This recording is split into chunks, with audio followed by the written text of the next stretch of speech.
Okay, I don't have any of the Sunday school folks right now, but I guess I'm just going to get started.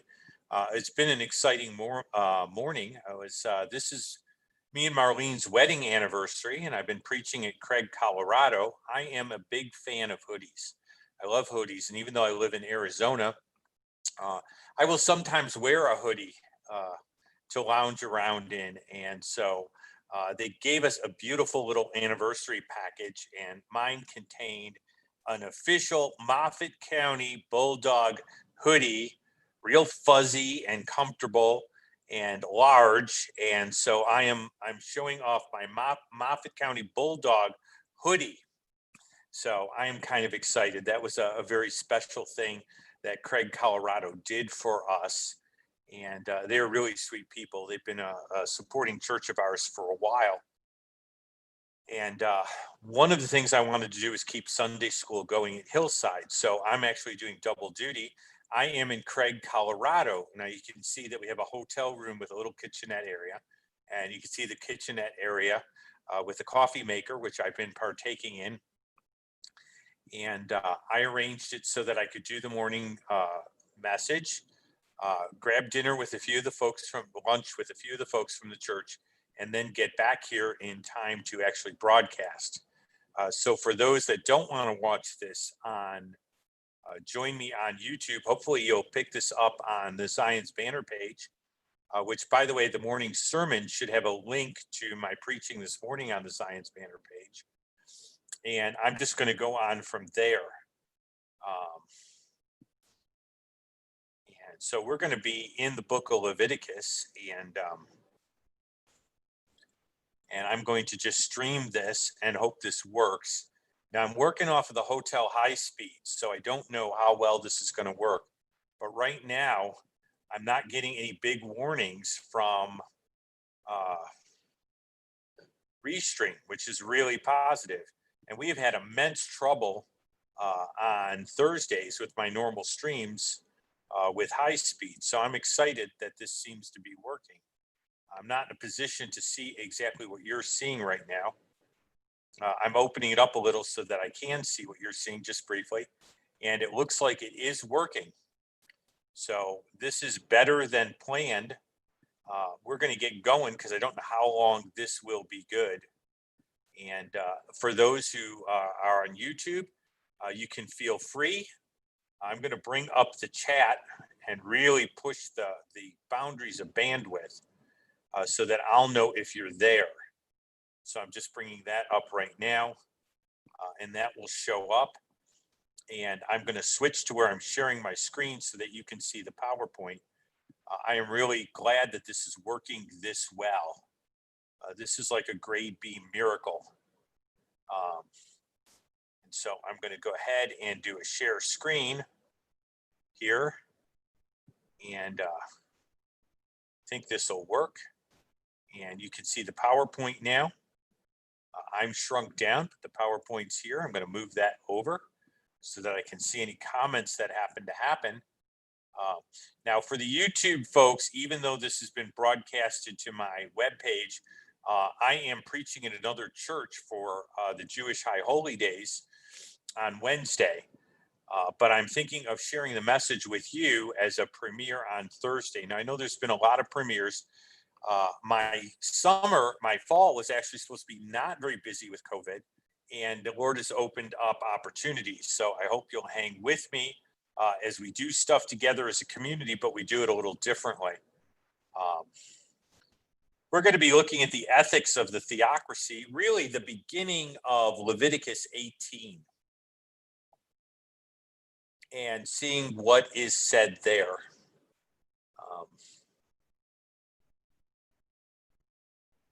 And actually, it's not the beginning of 18. It's the beginning of 19. Sorry about that. I misspoke. So let's dig in. Hopefully you're seeing this. I am learning to do animated PowerPoint slides. I listened to a YouTube teaching on it. And so I'm kind of excited to start doing a little of that. And just kind of the attempt to throw a little artistry.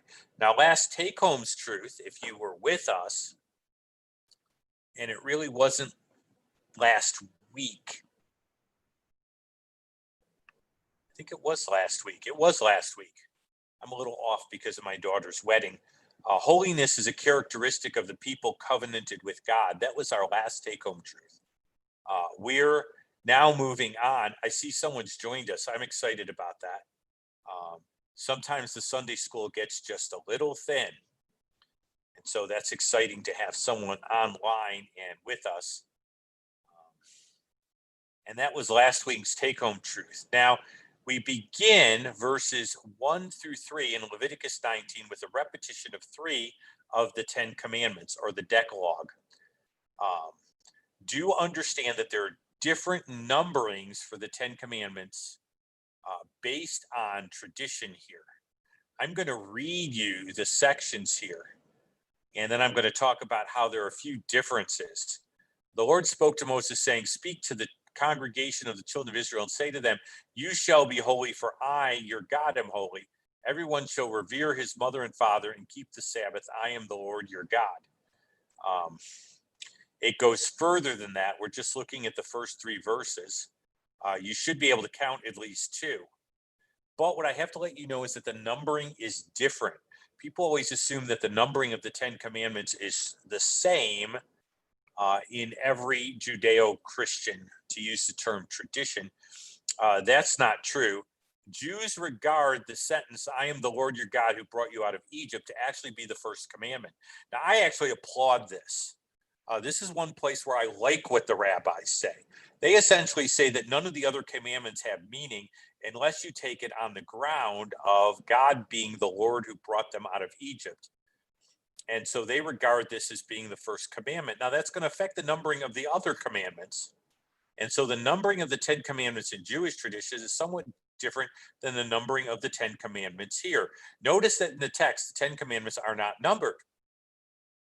Okay, you see "thou shalt not," but you don't see "and this is the first commandment," and "this is the second commandment," and "this is the third commandment." And so there is no text marker that requires that the first sentence cannot be taken as the first commandment. Now, some may say that there's no imperative or negative prohibition in the first commandment, and that is true. But again, I still sort of like the rabbi's reasoning here, that really it's this first statement that gives the other 10 the authority and punch that they have. Catholics, however, number the 10 commandments differently. Now, Logos Bible software actually has an infographic sort of chart thing that you can bring up that shows the different numberings of the 10 commandments. The Catholic numbering of the 10 commandments is different. They do not list the not making of idols the same way. They kind of bury it, which is really sad to me, but understandable. See, if you have an environment in which you have statues of Mary and statues of Joseph, and you go ahead and venerate those statues, then the last thing you want to talk about is how no graven images should be used, worshipped. And so the Catholic numbering of the 10 commandments is actually different. There's a way they number them, and that non-making of graven images sort of gets buried. And so that's something you need to take into account. Yet for all this, the second and fifth commandment are the ones that seem to be being repeated here, at least in those first 2 verses.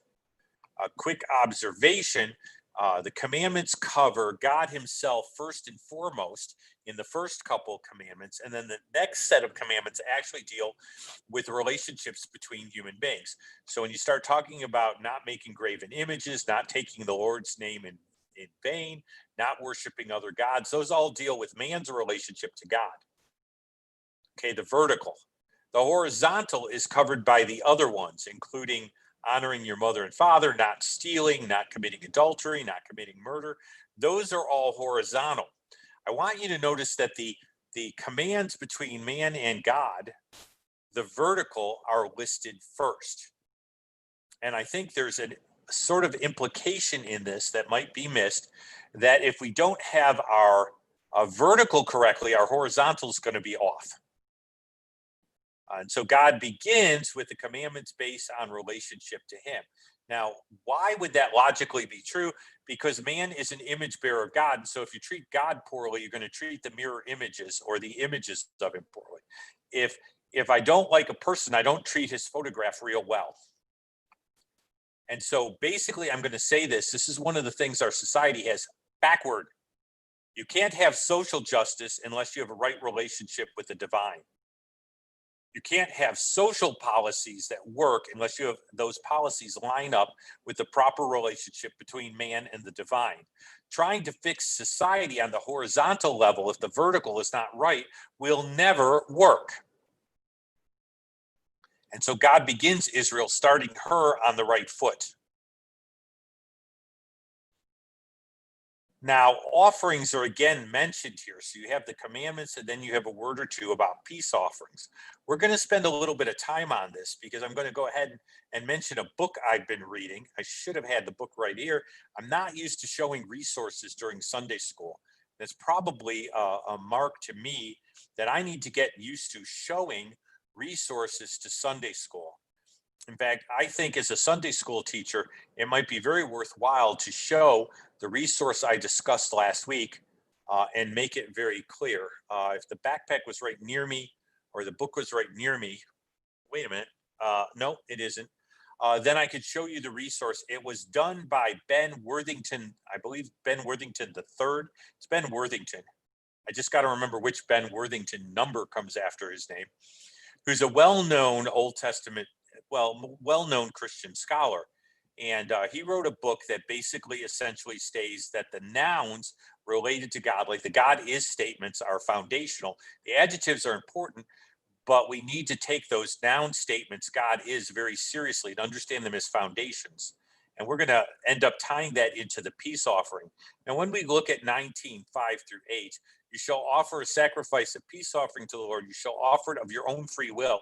It shall be eaten the same day you offer it. And on the next day, if any remains till the third day, it shall be burned with fire. If it is eaten on the third day, it is an abomination and will not be accepted. Therefore, anyone who eats it will bear his iniquity, because he has profaned the hallowed offering to the Lord, and that person shall be cut off from his people. And so God regulates this again.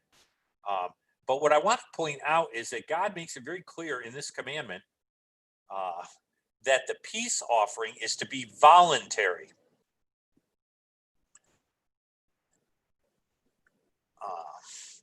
And so we're going to spend a little bit of time with that.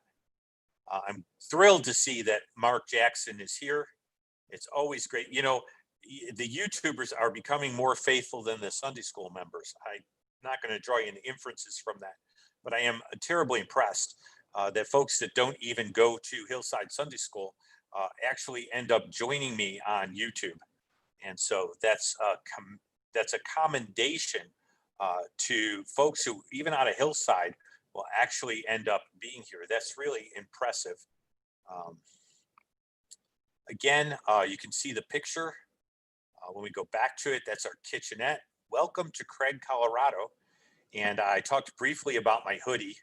I am a big hoodie fan. And so it was our anniversary. And Craig gave me this nice, it just feels wonderful. It's nice and big, and it even has the hood. It's a true hoodie, okay? It has the hood. It's the real deal. And I guess that officially now makes me like connected with the Craig Moffat County Bulldogs. So the peace offering is voluntary. This teaches us something about divine sovereignty and free will. Now I'm going to step on a few toes. Actually, Ben Worthington III steps on a few toes. I made a notation in Facebook. There are a few things he takes too far that I don't like, but there's some things he says that I do like. I could not offer the gospel if people did not have volition. It would not make sense for me to offer the gospel to people who don't have volition. The peace offering here has to be chosen.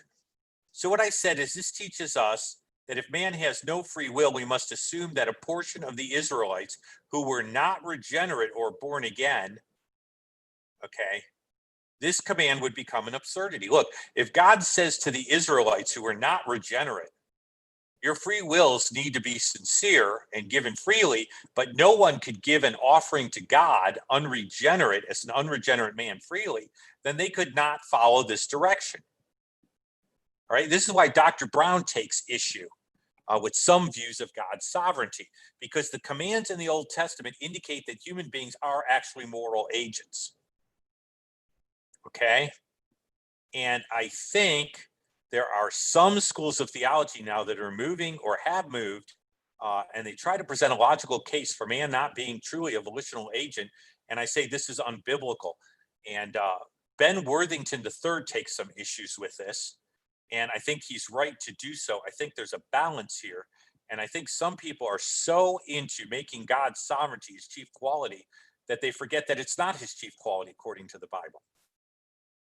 You don't have a God is sovereign statement the way you have a God is love statement or God is light statement.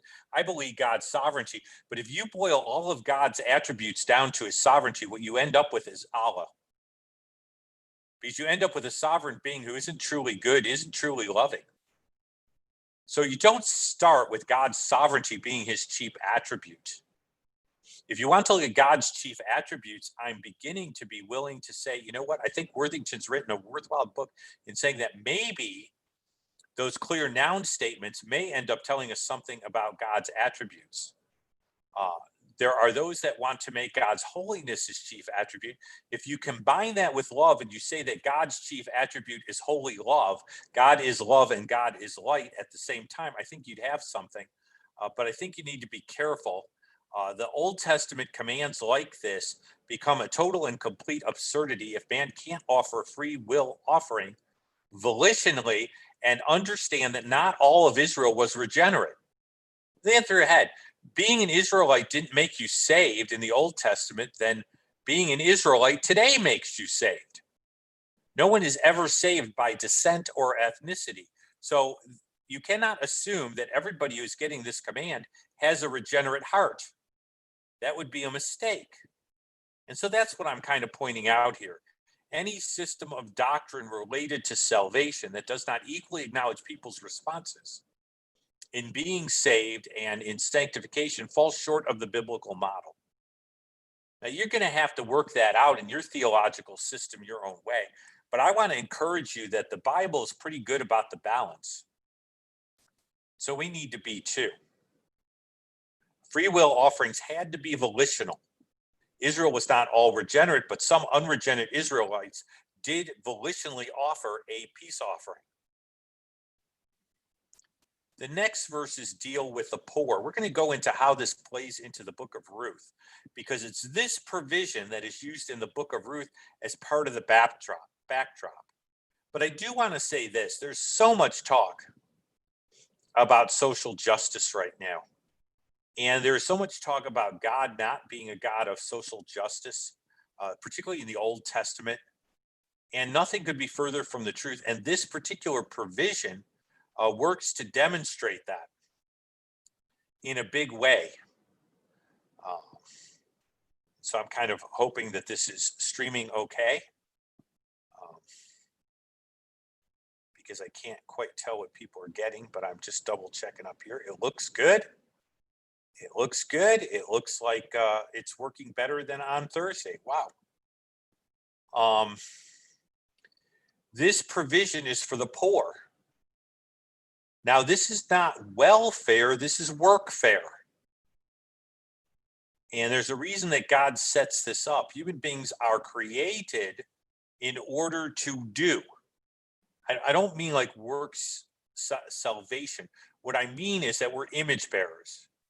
God is a living God. He's an active God. He is also a creative God. And so man shares a need to be active, to impact his world, to do things within his world. And he shares a need to create. That's why we have the arts. What's possible Darwinian survival advantage does a cave painting give anybody? Evolution can't explain the arts. It can't explain the drive to know. These are parts of the image of God within us. And so God ends up designing a system by which individuals can have provision set aside for them, but they contribute to the provision for themselves from the provision provided for them. Now, that sounds complicated, but it's like this. God allows individuals to use his provision for the poor by actively doing something so that they don't receive nothing without some sort of activity on their part. That honors them and that respects them as image bearers. My problem with welfare is not that people don't need help or charity. In fact, if someone desperately needs something, I think that is admirable out of love to provide it. The problem I see with welfare is it separates the person's image bearing from the provision. In other words, it gives to them, but it gives them no opportunity as an image bearer to contribute to their own welfare or to access the provision, thus depriving them of human dignity. God very much is into social justice, but God is not into entitlement. Entitlement is where my expectation for something is not necessarily directly connected to my activity toward receiving it. That sort of thinking may sound very, very kind, but it isn't.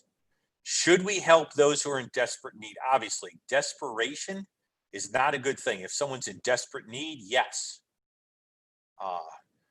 Previously, they rotate. It looks like the board, but I had a daughter on the board of a pregnancy center. Now, in our church, we get these baby bottles that we fill with coins. It doesn't sound like much, but it adds up to money. If you're talking about a congregation of 150, that's an honest donation from people. What they're giving is their change because they see their change.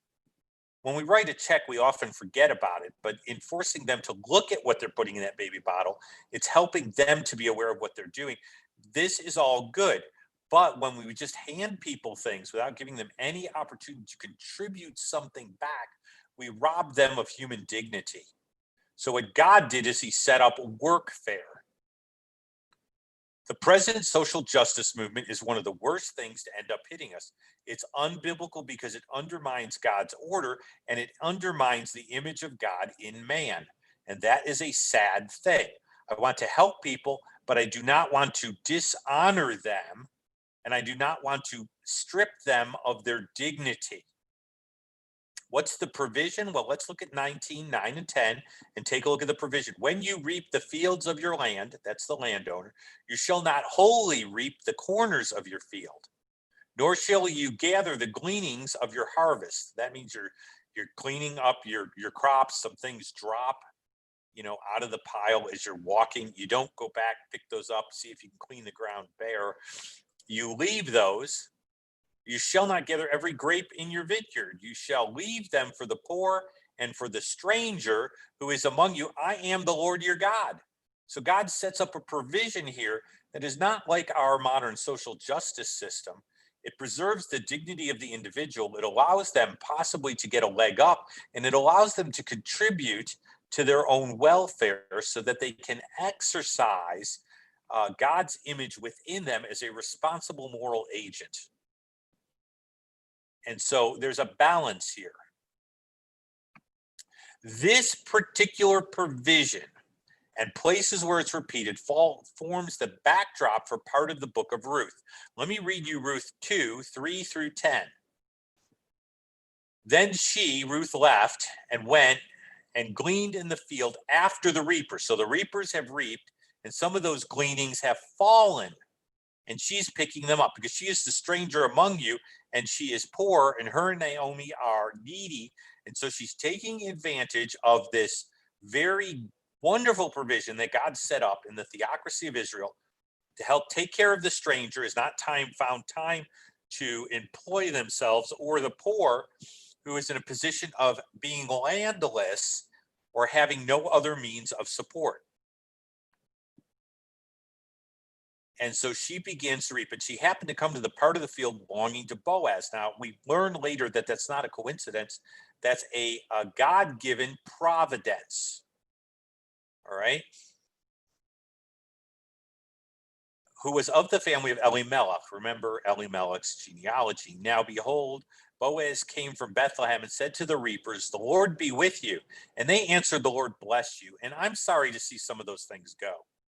We ended up staying up and watching a few of the newer Star Wars parts of them because they were on just in the background there. And so as we were doing that, they did the whole force be with you and the force be with you. And I thought, what are the Christian equivalents of that sort of greeting? I had a gentleman in college that used to just totally motivate me and humble me at the same time, because every morning he would greet me and he'd say, good morning, man of God. And I was humbled because I didn't necessarily feel all that much like a man of God on some days. I felt, wow, that's a lot. And I was also honored and encouraged because he addressed me that way. And so what I want to say is that for us who believe in Messiah, it might be good to think about how we greet people. We usually say, how are you? And the other person says, how are you? And we do the perfunctory greeting that everyone else does in our society. And so instead of the force be with you, the Lord be with you might not be totally bad. And they answered him, the Lord bless you. You could answer, and the Lord also be with you. That wouldn't be bad. I wonder what would happen if unbelievers heard us greeting each other that way, and then we were greeting them. Hi, how are you doing? It might make them think that we regarded each other a little differently, and they might ask, well, why do you greet me this way and you greet so-and-so that way? And you could say, well, because he is a follower of God's chosen, sent, anointed one, the Christ, and so he is my brother in the faith. Would you like to hear more about what I believe?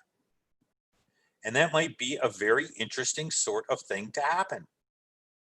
Jews usually greet each other with Shalom Aleichem in ancient times. Now it's just kind of become Shalom or Mani Shma. I sort of like the Shalom Aleichem, and the response is Aleichem Shalom, and to you peace also. But even that is not this. There's some reasons for those changes related to the pronunciation of the name of God.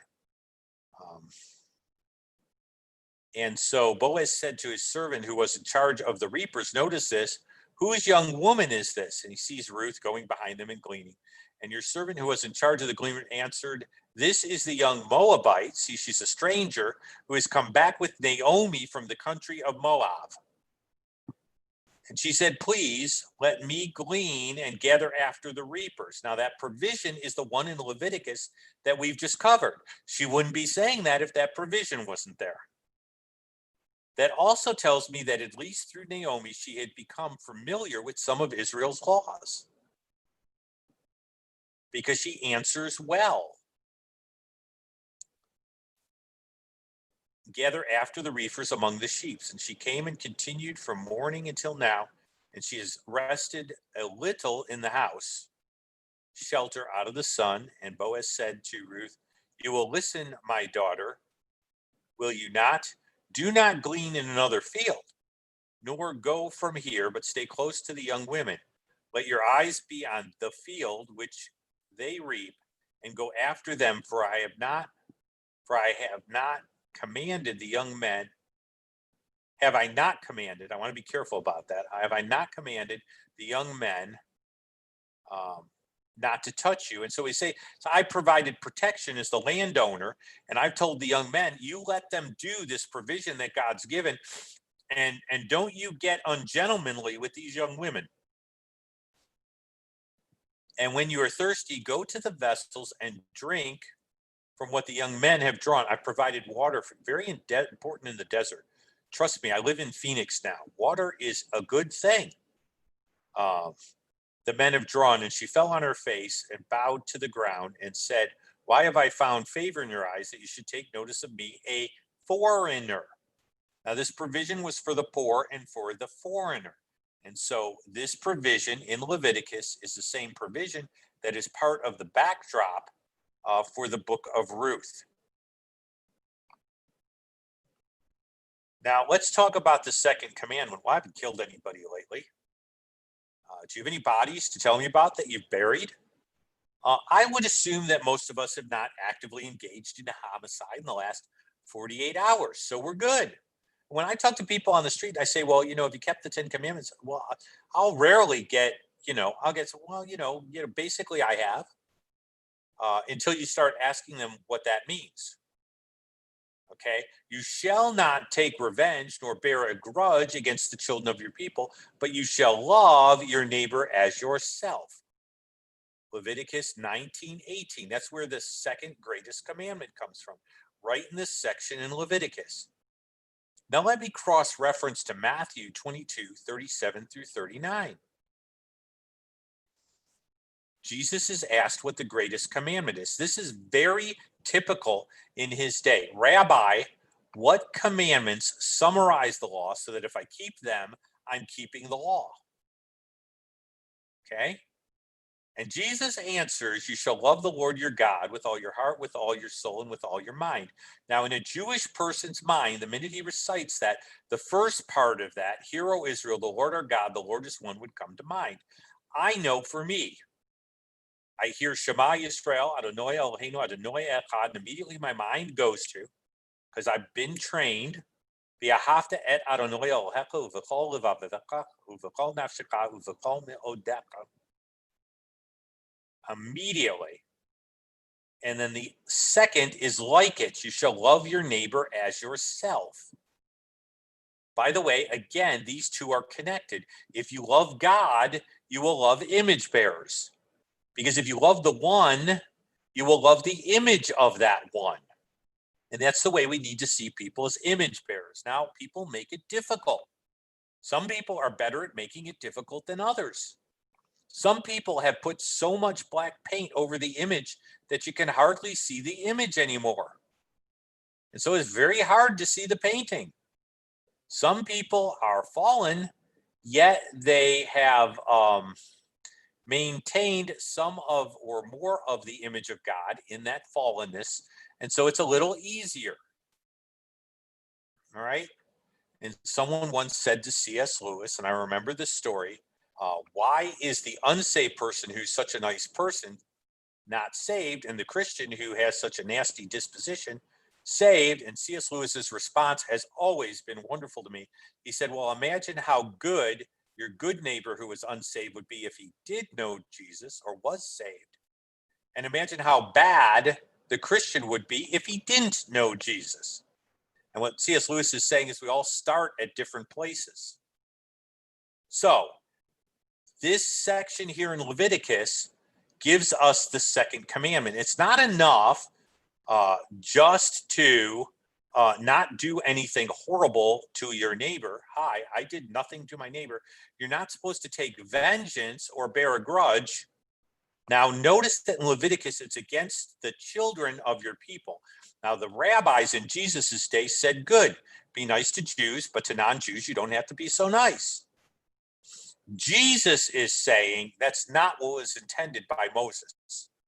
Moses understood that all human beings were image bearers, even if that image is highly degraded. And so Jesus is making very clear that what the rabbis had taught, and it's not all, the relationship between Jews and Gentiles in the Second Temple period is complicated. But what he's essentially saying is, even among the teaching of the rabbis where you don't have to be nice to non-Jews, that's really not the goal.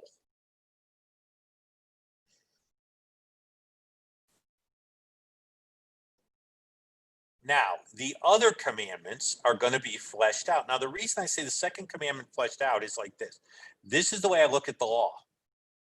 Okay? The 10 explain the 2, and the 603 explain the 10. You want to understand how Torah is supposed to work? I'm pretty convinced it's supposed to work this way. Okay? We have the precept, principle, and person principle. Okay, motif that we talked about. We trace things back to a character of God and why those commands are given. And we also have a effect here by which the two greatest commandments are further expanded in the 10 commandments. Remember, I said that the first couple commandments deal with that vertical relationship and the others with the horizontal. So what does it mean to love your neighbor? Oh, I don't know. It means I feel good about him. I send him a Hallmark card once a year, right? I love my neighbor. I haven't done anything nasty like steal his newspaper or shred it, deliberately turn sprinkles on when it's being delivered. No, no, no, no. Leviticus 11 through 18 helps us with loving our neighbor means. You shall not steal, nor deal falsely, nor lie to one another. You shall not swear by my name falsely. You shall not profane the name of the Lord your God. I am the Lord. You shall not cheat your neighbor or rob your neighbor. The wages of him who is hired shall not remain with you all night until morning. You shall not curse the deaf. You shall not put a stumbling block before the blind. But you shall fear the Lord. I am the Lord. You shall do no injustice in judgment. You shall not be partial to the poor, nor honor the person who's mighty. In righteousness, you shall not judge your neighbor. I'm sorry, in righteousness, you shall judge your neighbor. You shall not go about as a talebearer among your people, nor shall you take a stand against the life of your neighbor. I am the Lord your God. You shall not hate your brother in his heart. Now, Jesus is going to deal with that in Matthew, and we're going to come up with that as far as forgiveness, but that's for our next Matthew broadcast. I am the Lord your God is the reason that's continually recited for these particular commandments. You shall not rebuke your neighbor. That means nastily.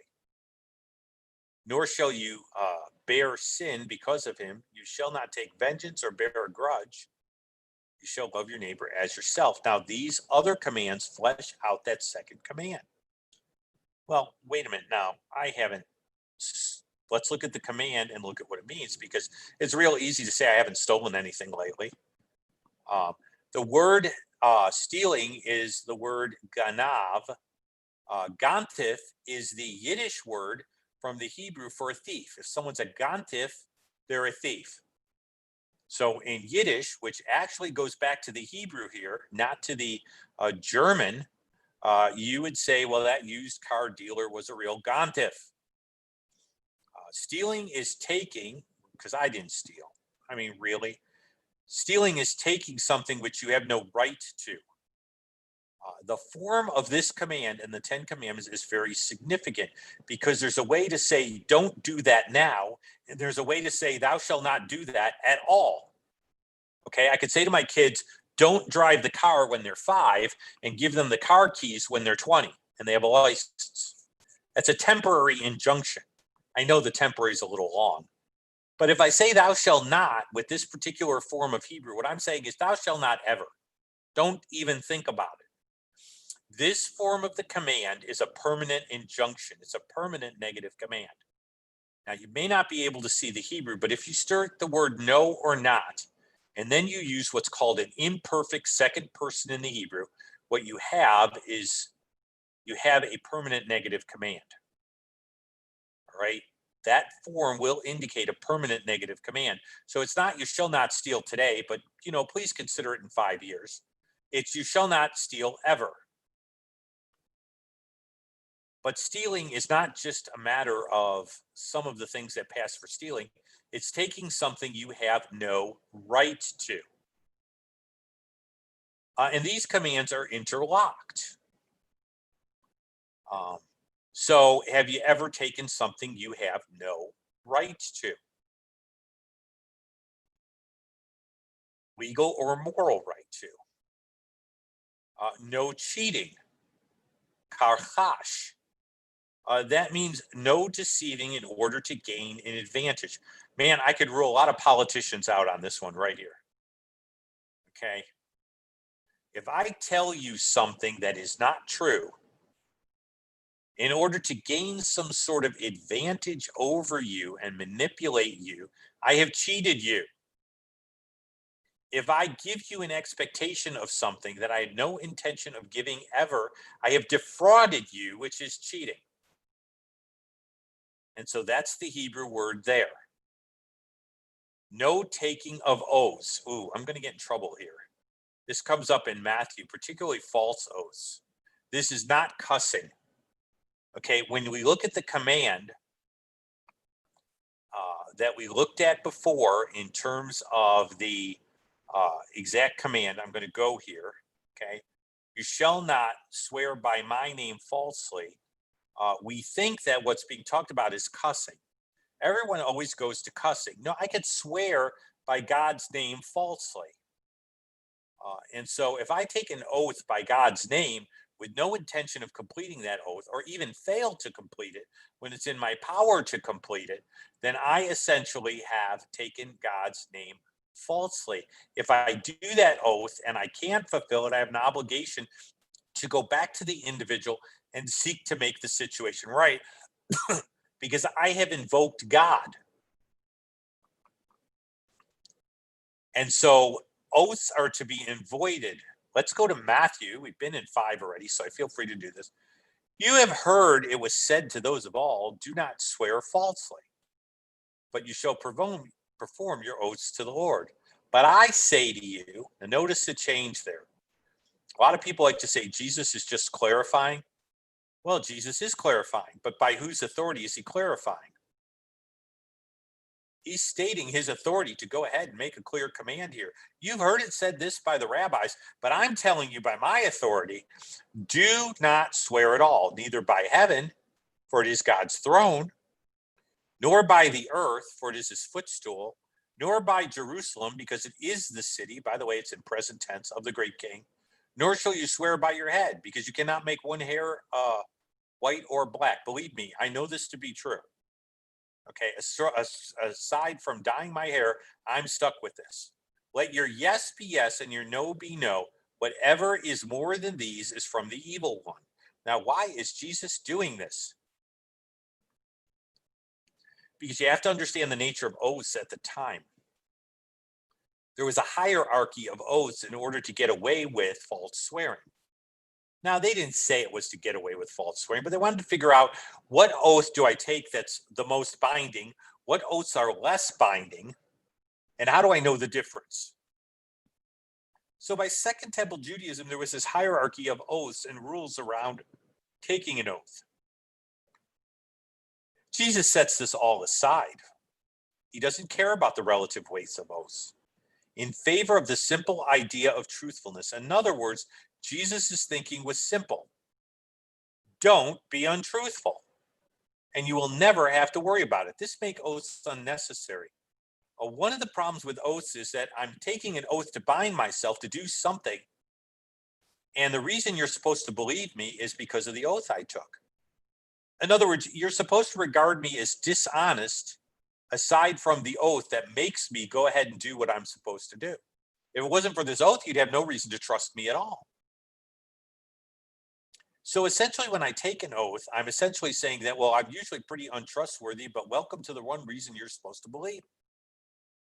I'm going to tell you that you're a horrible person if you take oaths. I'm going to tell you that oaths are necessary to bind a person to do what he might not honestly keep his word to do if he had not taken an oath. By the way, it's nice that we take an oath on the Bible.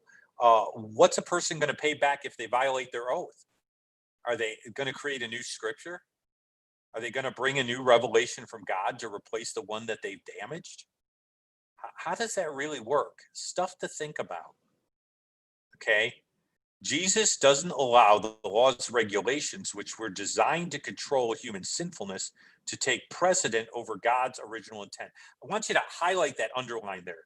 Jesus refuses to allow the laws, regulations, underline, which were designed to control human sinfulness, underline, to take precedence over God's original intent. God's original intent was people could be trusted because they were honest. That's what a non-sinful world, a non-fallen world would look like.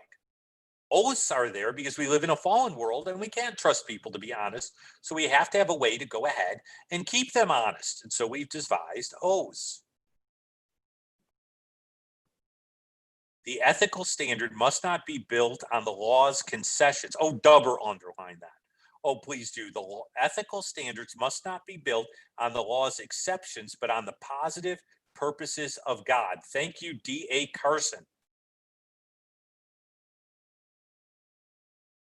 You're not supposed to look for the loopholes and figure out the best way to deal with it based on the loopholes. You're supposed to look at the original intent as to why that law is there and live according to the positive intent of that. No wonder Jesus gets so mad. The rabbis did distinguish between oaths and vows. They were so complicated with this. Taken from a wonderful book called The Dictionary of Jesus in the Gospels, or the Dictionary of Yeshua in the Gospels. Actually, I have it in my library. It's the Dictionary of Jesus in the Gospels. McKnight, Joel Green, several others. It's InterVarsity Press. It has a bunch of articles on terminology and background related to the Gospels in a dictionary format with articles. I used this in my dissertation. The article on the law was written by Douglas Moo. Oops. You had assertive oaths in which someone testifies they have not done something. I swear I did not kill that person. Okay, we see those on shows like Perry Mason and Columbo. You have to believe me, I didn't kill her, I swear. Okay, that's an assertive oath. We have voluntary oaths. They're similar to assertive oaths, but people swear that they will do or not do so. I promise I will not do that. I swear to you, I will never do that. Okay, that's a voluntary oath. There were different systems. Do not swear by heaven because it is God's throne. And then just say, do not swear by God, because Jews avoided using God's name during the Second Temple period. That's why Boaz greets his workmen the way he does. The Lord be with you, all in caps. And their response is, the Lord bless you. The reason that doesn't happen today is that Jews, in order to avoid using the Lord's name in vain, stopped pronouncing it. They would pronounce it as Lord. That's why you see Lord there. The actual Hebrew word, the closest we can even get is Yahweh, is used, is because Adonai got used by the Jews. So when I say a Jewish blessing, it's Baruch Atah Adonai, not the Tetragrammaton. Jews who are Orthodox will say Hashem, it means the name, because we don't pronounce the name anymore. In Boaz's day, the divine name was still being pronounced by people regularly. And a pastor asked me, is that really a good idea not to call God by his name? That's a whole other discussion, but interesting. So the reason he says, do not swear by heaven, rather than do not swear by God, is what's called a circumlocution. So when you hear the kingdom of God in Matthew, it's the kingdom of heaven. It is the kingdom of God. It's just a circumlocution. And those who've been with me on Wednesday nights know that.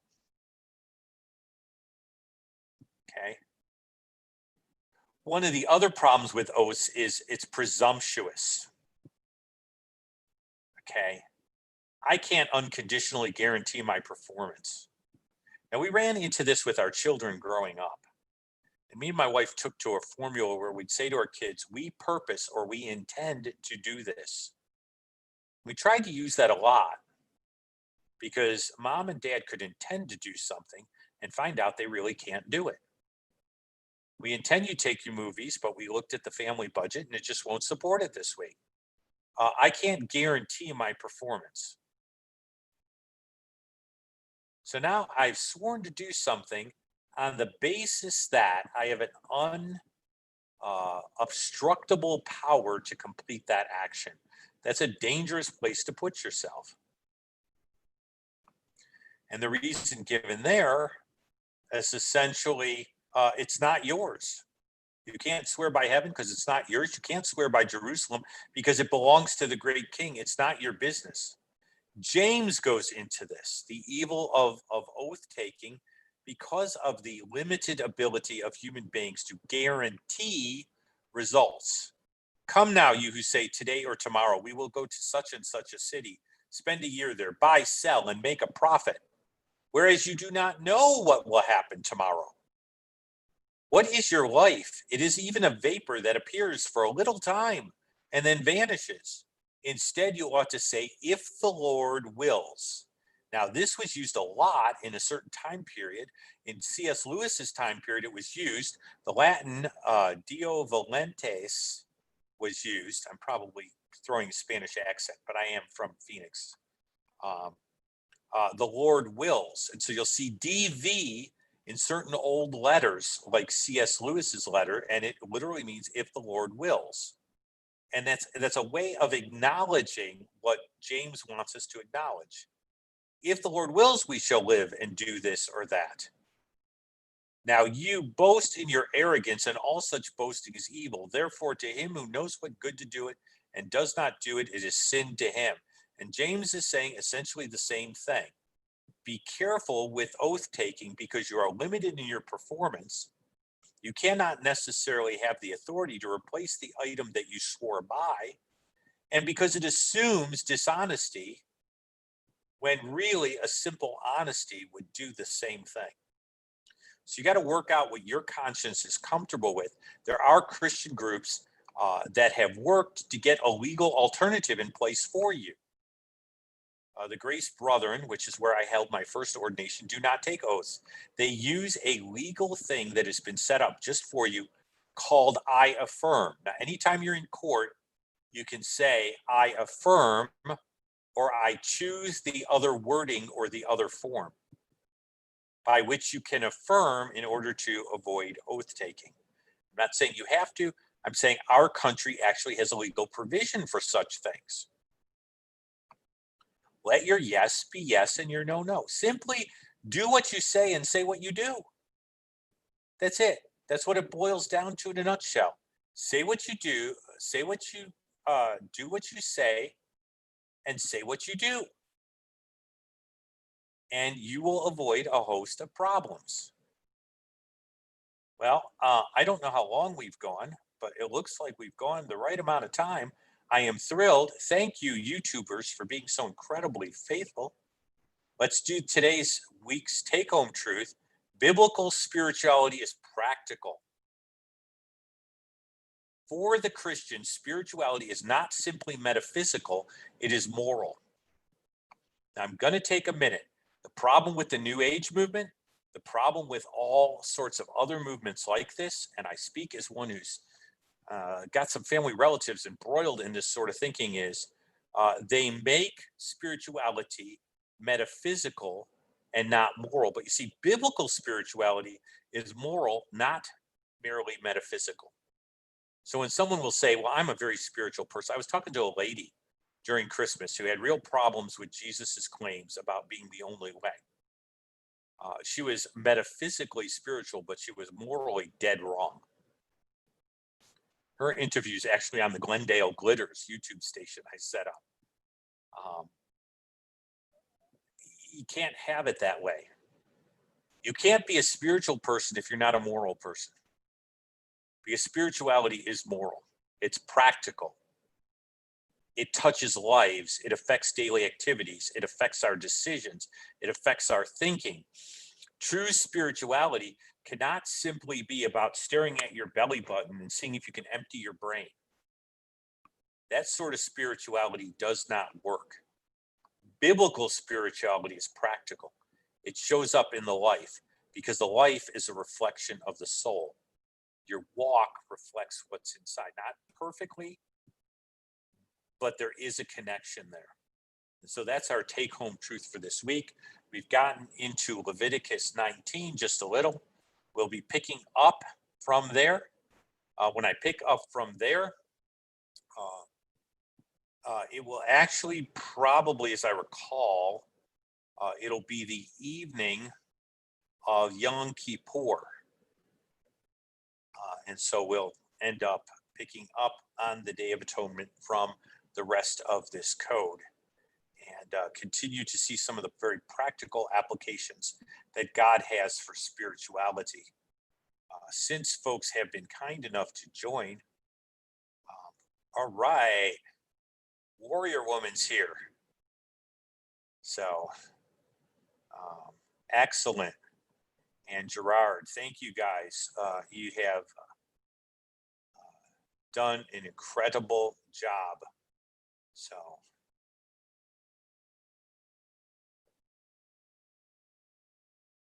the squirming, someone brought up a good point. I've always read this as removing, he's referring to the layers of oaths and some of the stuff there as squirming out of the root of the law by technicology. Yeah, I tend to use the word loopholes because people from New York know what a loophole is. If I say they're looking for loopholes, somebody from Brooklyn's going to get it. Somebody from Chicago's going to get it. They created technicalities to avoid the implications of the intent. How's that for a way of putting it? They didn't like where it went, so they created technicalities so they could pretend they made the trip. And we tend to do that. Because really, apart from Jesus meeting our inner heart cry and our inner needs and our inner fears, we are going to operate in the self, and the self is not going to keep the law. Because we're operating out of the unholy trinity, me, myself, and I. God didn't design us for a self-centered life. He designed us for a God-centered life. And so that's where the life is. So good point, Jack Ray, excellent. If you came in late, anniversary gift and hoodie. Today is me and my wife's anniversary. And the church gave me one of my favorite things and gave her something too, and a card, and they were just lovely. They're wonderful people here in Craig. So, well, my wife should be coming back momentarily. My evening service will be a little bit on Rosh Hashanah. The morning service was recorded, and I hope to use it as a premiere. It's Yom Kippur, and it's about spiritual formation in Yom Kippur. Some of this stuff would not be new to you guys, but it might be fun anyway. So I'm thinking about making use of that. For those who follow my channel, I have to preach at a church in Phoenix, so there'll be no Wednesday night because I can't be two places unless I can stream from the church, and I'm going to try that. I will call the pastor, but I don't know whether their high speed and my tripod will work. If I can, you will have a live message, and then I won't use it as a premiere. I'll let you hear it live, preached in another location, streamed at the same time. And we'll see. But tonight is Rosh Hashanah, and then a Q&A time, and that will be very interesting, the Q&A time. So that's what we're working on. That's Wednesday. Prayers, the final draft changes to the dissertation have been turned into my editor. We really need God to put that together, but I'm going to do something. I'm going to ask for prayer. I'm going to a dermatologist. I have a few spots on my back. They're probably not serious, but this is Phoenix, the Valley of the Sun. The melanoma rate is high. I also donate blood, and so I'm kind of hoping that there are no complications at all with the removal of these. So I'm going to go ahead and say to my prayer warriors, if you know a good prayer for Lord, make them all benign, I will take that. And then I will be able to continue to be a blood donor. Because once you've had cancer, you're knocked out from being a blood donor. And rejoice greatly, as that will occur before Yom Kippur if I get those results back. And that would be very good news prior to the Day of Atonement. God knows what he's doing. We just want the best result possible.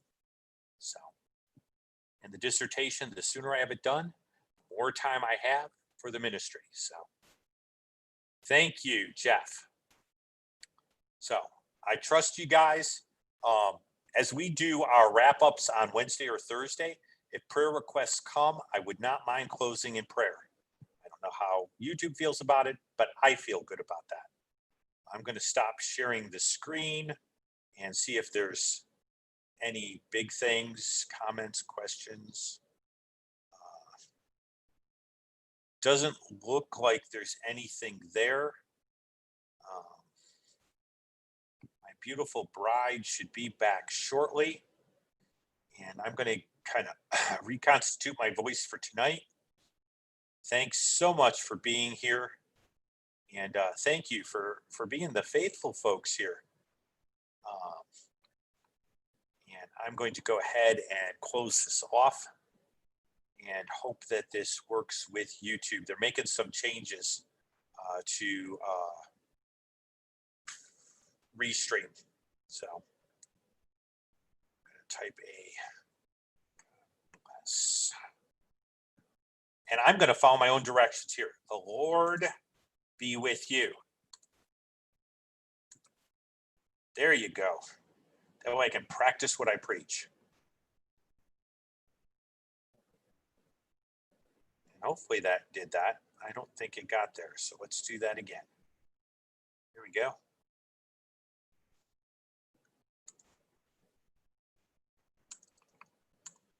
It might have repeated, but we'll check it. There we go.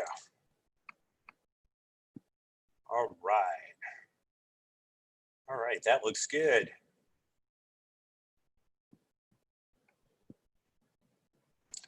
I'll see you on the other side of Colorado.